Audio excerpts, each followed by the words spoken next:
Now streaming only on Disney Plus. My name is Taylor. Welcome to the Eras Tour. Experience Taylor Swift's record-breaking Eras Tour.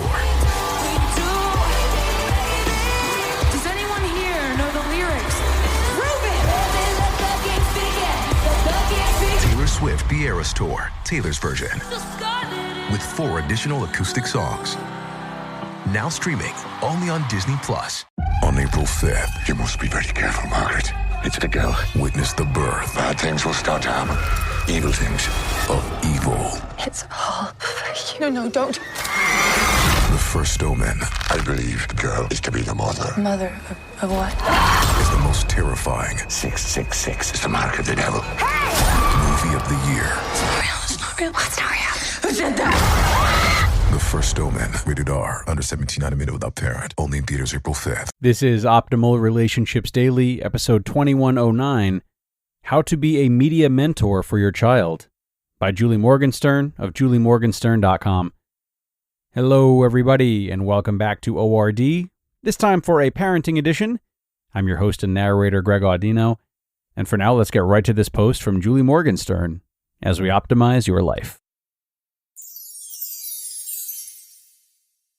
How to Be a Media Mentor for Your Child, by Julie Morgenstern of juliemorgenstern.com. We have become a nation of phone zombies.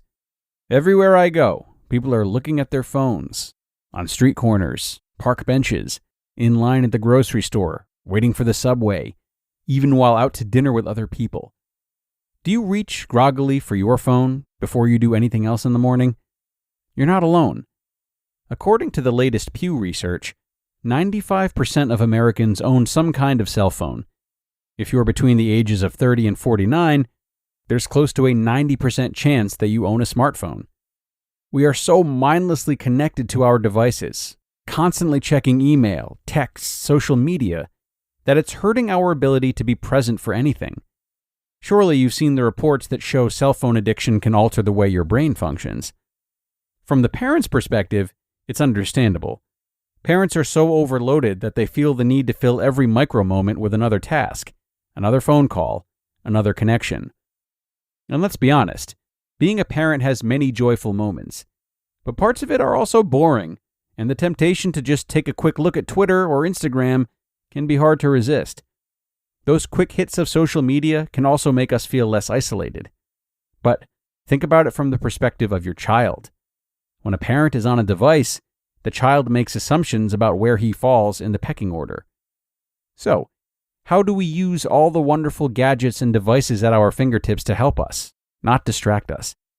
How do we ensure that our children don't become addicted to technology? If they see you cradling your phone 24/7, is it any wonder why it's a problem? Just like table manners and 4-letter words, kids imitate what their parents do. If you want your kids to have a healthy relationship with technology, you must model it yourself. Here's how. Create household technology rules that promote intentional use. Consider establishing a new household norm that encourages all family members to park their phones in a special landing dock. It could even be a big, beautiful box placed in a prominent location near your entryway. During designated times, everyone can retrieve their phones from the docking station. The physical separation will be hard at first, but persist. It can make it easy for everyone to be present and more conscious about their use of technology. Make conscious choices about what you use technology for and when. Maybe because you work on a screen all day, you read paper books at night. Maybe while playing a board game, if one of the players has a question, the rule in your house is don't Google it. Instead, stay connected to the people at the table, relying on memory alone. On vacation, pull out an old-school map or ask for directions instead of relying on apps like Waze. It's amazing what you'll notice when your head isn't buried in your screen. Set rules on screen time and stick to them. Be bold and stand tall in decisions about when and for what purpose your kids can use devices such as iPads and cell phones. It's a slippery slope, because today's devices can be used for homework, social media, and entertainment. It's not as if technology is bad, but you know better the dangers of digital addiction than your kids. Don't throw your hands up and surrender. Expect pushback. Technology is physiologically addictive, so don't be surprised when your kids balk or throw tantrums when you say time's up. Think of it like cotton candy. No matter how much they scream for more, at a certain point you just say no, because you, the adult, know it's not good for them. Plan a 3-day technology detox for the whole family. Lots of families, I might even argue most families, have a less than healthy relationship to technology. So invest in a reset. During this 3-day detox, plan activities that involve a full body experience. Go for a hike, have a catch, play board games, make pasta from scratch, rediscover your love of crafts. It'll be difficult. You may feel anxious. You will definitely want to check your phone, just for a second. Tolerate the discomfort. Soon enough, your brain and your family's brains will find a different gear where you don't need the technology hit. Yes, you can be a digital media mentor for your child. You may even benefit in the process.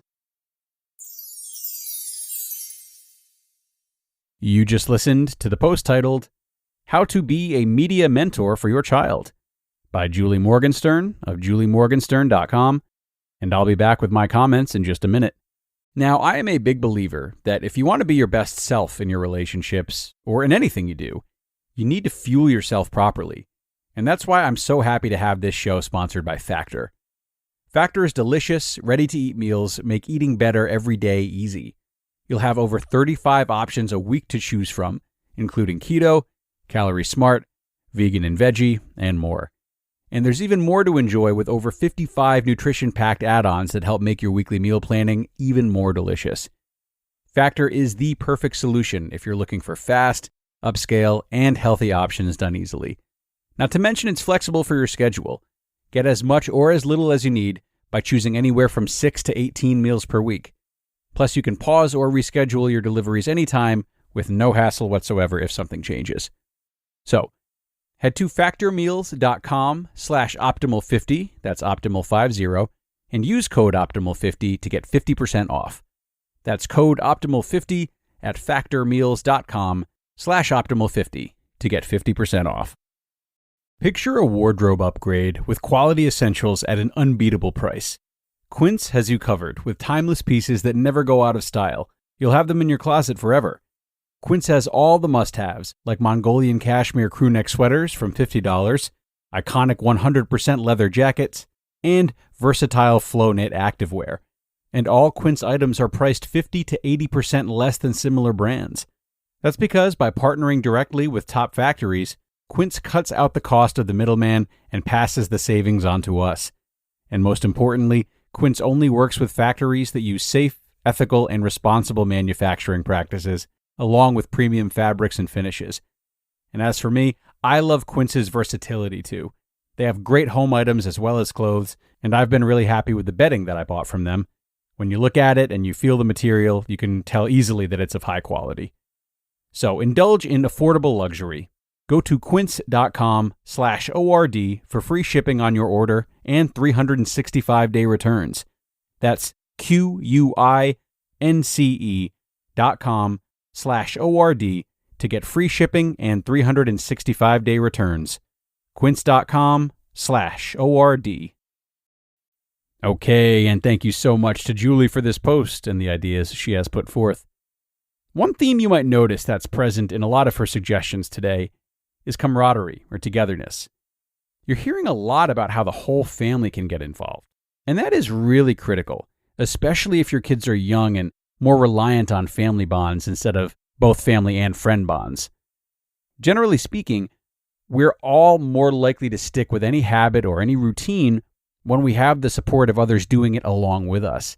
And oftentimes, it doesn't even matter how we feel about the other people, which is bizarre, I know. And mind you, this holds true in many ways. Working out is a really classic example. That's a habit that's a lot more likely to be followed up on or stuck with if you're doing it with a trainer or a friend or in a class. So think today about how you can leverage that sense of social support to promote healthy change in yourself, in your kids, in the home and out of the home. But that's going to bring us to the end for today, folks. Thank you so much for tuning in and doing something good for your relationships today. Enjoy your Thursday, and be sure to come back for another parenting post tomorrow, where your optimal life awaits.